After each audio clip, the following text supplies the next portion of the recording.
Hello mga kakapain kalako. Yeah. For today's video, 'di ba? Kilala nyo ba kung anong tawag dito? Yan, tawag sa amin ay papait. So yan po yung papait.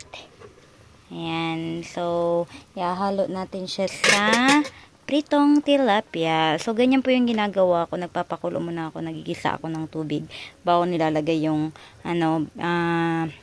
pritong tilapia para mas malasa yung sabaw. Tapos, saka ko ilalagay yung ating papait. Ayan. So, dahil medyo maano yung ating katawan, aside from vitamins, kailangan natin kumain ng mga ganito. So, kung hindi mo to kilala, yun lang.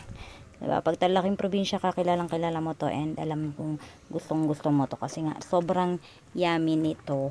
And yun lang.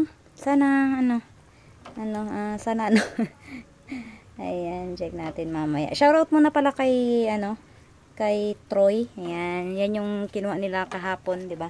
Tumambay sila kahapon sa bukid at pag-uwi nila, ha. Ayan, meron